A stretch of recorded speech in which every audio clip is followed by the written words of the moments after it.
안녕하세요. 2023년 9월 13일 수요일 이충재의 인사이트 따라잡기 시작합니다. 이충재의 인사이트 따라잡기에서 오늘 읽어드릴 사설의 제목은 공수처가 달라졌다입니다. 출범한 지 2년 반이 넘도록 국민들에게 뭐 하는 기관인지 관심 받기 돼버린 고위공직자 범죄수사처가 어떻게 달라졌다는 건지 저도 매우 궁금합니다. 그럼 지금부터 읽어보도록 하겠습니다. 공수처가 달라졌다. 고위공직자 범죄수사처가 최근 윤석열 정부의 불리한 수사에 속도를 내고 있어 배경에 관심이 쏠립니다. 감사원 직권남용 수사에 이어 해병대 수사 외압 사건, 김학의 성접대 무혐의 등 정치적으로 민감한 사안에 대해 동시다발적으로 칼날을 겨누고 있습니다. 공수처 안팎에선 내년 1월 김진욱 공수처장의 임기 만료를 앞두고 성과를 내려는 의도라는 분석이 나옵니다. 여권에서도 이런 기류의 촉각을 곤두세우고 있는 것으로 전해집니다. 가장 주목되는 건 공수처의 이례적인 감사원 압수수색입니다. 전현희 전 국민권익위원장에 대한 감사원의 표적감사 의혹이 주요 수사 대상인데 투입된 인력은 검사, 수사관 등 총 40명으로 공수처 수사 인력의 3분의 2를 넘을 정도로 대규모인 것으로 알려졌습니다. 감사원 내부에서는 그간 검찰의 압수수색이 영장을 제시하고 자료를 제출받는 게 일반적이었다는 점에서 전격적인 압수수색에 술렁이고 있다고 합니다. 수사 대상자도 10여 명에 달해 최재해 감사원장과 유병호 사무총장은 물론이고 국장, 과장까지 포함된 것으로 전해집니다. 압수수색 영장에는 감사원이 지난해 6월 실시한 서해 공무원 피살 사건이 포함됐다는 얘기도 나옵니다. 감사원이 서해 사건 감사를 상시 공직감찰로 분류해 실시했는데 위법 소지가 있다고 공수처가 판단한 것으로 보입니다. 감사위원회에서 주요 감사 계획을 사전에 의결한다는 감사원법을 위반한 직권남용 소지가 있다는 겁니다. 감사원은 지난해 10월 감사 결과를 토대로 서훈 전 국가안보실장 등 20여 명에 대해 검찰 수사를 요청했고 현재 재판이 진행 중입니다. 공수처는 해병대 사병 수사 외압 사건에서도 발빠르게 수사에 나서는 모습입니다. 공수처가 지난 8일 숨진 해병대 채모상병의 사망 원인 수사 과정에서 외압 의혹을 제기한 박정훈 전 해병대 수사단장을 고발인 신분으로 조사했습니다.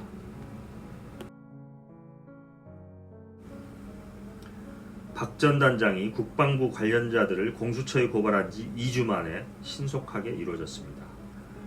이 사건은 윤석열 대통령의 수사 외압 의혹과 직접적으로 연관된 사건이어서 공수처 수사가 어디까지 진행될지 관심입니다. 김학의 전 법무부 차관의 별장 성접대 의혹을 무혐의 처분했던 검찰을 겨냥한 수사도 눈길을 끕니다.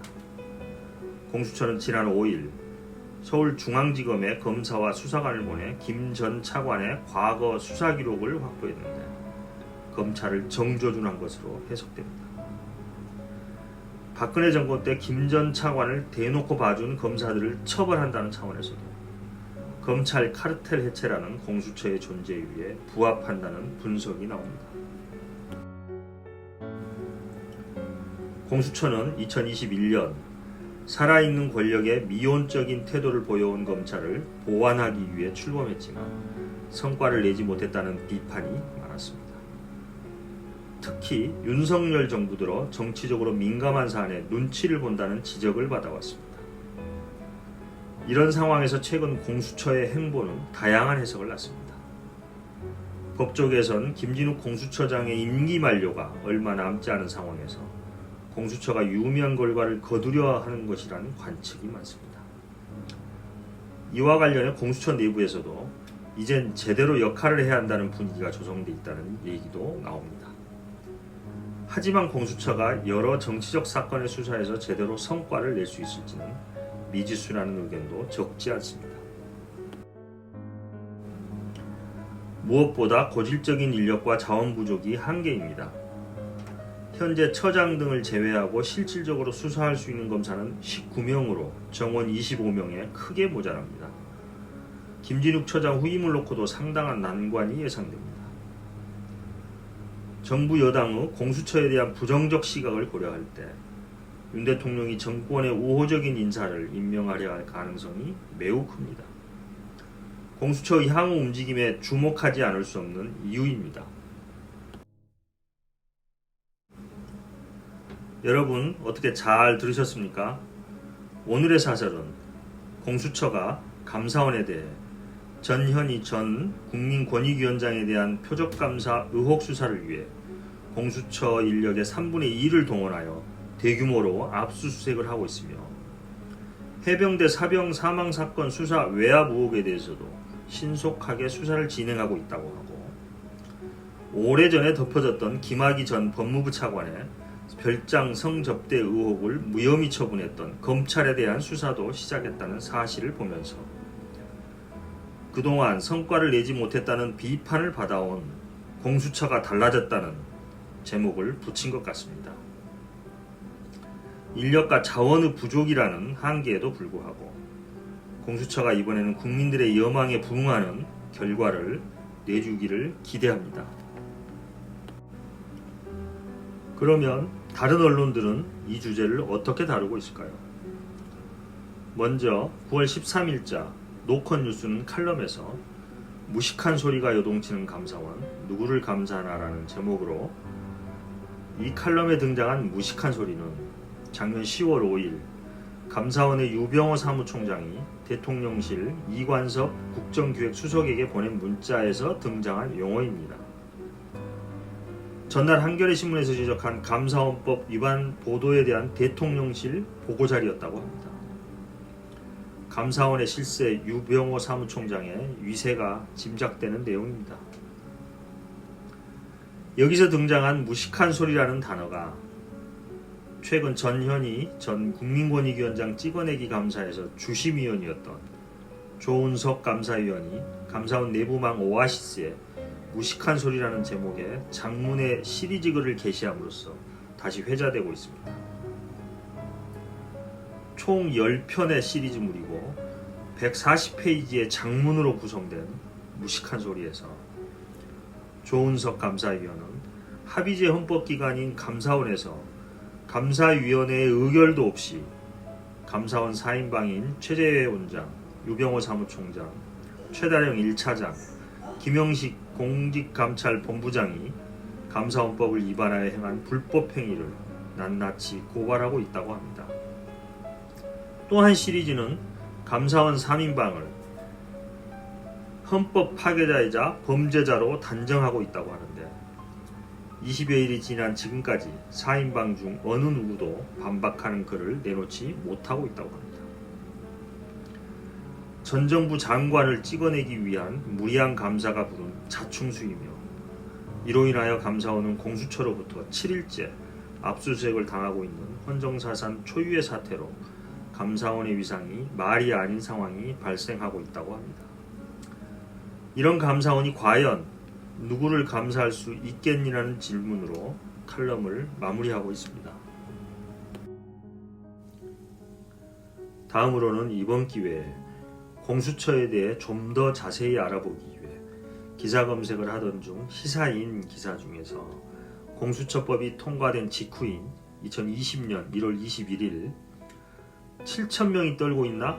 공수처 사용설명서라는 기사와 공수처 출범 후 2년여가 지난 2023년 3월 21일 공수처가 무기력한 이유 전 현직 공수처 직원에게 들었다라는 기사를 중심으로 살펴보도록 하겠습니다. 먼저 시사인 제 644호 기사 7,000명이 떨고 있나? 공수처 사용설명서를 살펴보면 2019년 12월 30일 고위공직자 범죄수사처 설치 및 운영에 관한 법률이 자유한국당의 격렬한 반대 속에서 국회를 통과합니다. 자유한국당이 왜 그렇게도 반대했는지 요즘 좀 이해가 됩니다. 공수처의 수사 대상은 약 7천여 명이며 대통령, 국무총리, 장차관, 국회의원, 대법원장과 헌법재판소장을 비롯한 판사, 검찰총장과 검사, 광역시장, 교육감, 경무관급 이상의 경찰과 그 배우자, 직계 좀비속입니다. 수사 대상 7,000명 중 5,000명이 판검사라고 합니다. 2014년부터 2018년까지 4년 동안 검사 대상 고소고발 사건 9,903건 중 기소가 이루어진 사건은 14건에 불과하여 기소율이 0.14%입니다. 판사에 대한 기소율도 거의 비슷한 0.16%라고 합니다. 단순 비교하기는 어렵겠지만 일반 형사사건의 기소율이 34.8%인 것에 비하면 판검사의 기소율이 얼마나 낮은지를 알 수 있습니다. 거의 250배 수준입니다. 다음으로 조직의 규모는 검찰에 비해 100분의 1 정도 수준인 검사 25명 이내, 수사관 40명 이내라고 합니다. 규모는 작지만 일하기에 따라서 그 파급력은 상상을 초월할 것으로 보며 공수처법의 신설 이유가 검찰의 제19 감싸기와 전관 예우를 통한 사법거래를 견제하려는 목적이기에 공수처와 검찰은 필연적으로 대립할 수밖에 없는 조직입니다. 공수처의 등장으로 그랜저 검사, 벤치 검사, 스폰서 검사들이 사라질 것을 기대하는 내용이 들어 있었습니다. 다음으로 시사인 제809호 기사 공수처가 무기력한 이유 전현직 공수처 직원에게 들었다를 살펴보았습니다. 검찰 견제를 숙명적으로 안고 출범한 공수처가 출범 2년차가 되도록 제대로 된 성적을 내지 못하고 있으며 이제는 그 존재의 이유에 대해 답해야 할 운명에 처해졌다는 안타까운 현실을 보며 그 이유를 분석하는 기사입니다. 가장 큰 이유로는 인력 부족과 경무로 인한 검사와 수사관의 사표 제출입니다. 연구 용역 보고서에 의하면 공수처의 정원이 현재 85명에서 170명으로 2배가량 늘어나야 제 역할을 할 수 있다고 합니다. 정원 확대를 위한 공수처법 개정안이 발의되어 있으나 국회의 반응은 매우 부정적이라고 합니다. 출범 자체를 반대했던 국민의힘은 말할 것도 없고 민주당도 공수처 1호 사건을 조희연 서울시 교육감으로 발표하면서 고개를 돌렸다고 합니다. 공수처가 명운을 걸겠다고 7개월 동안 수사를 벌인 고발 사주 사건도 구속영장과 체포영장이 기각됨으로써 스스로 법 개정 동력을 꺼트렸으며 이제는 공수처 폐지론이 고개를 들고 있다고 합니다.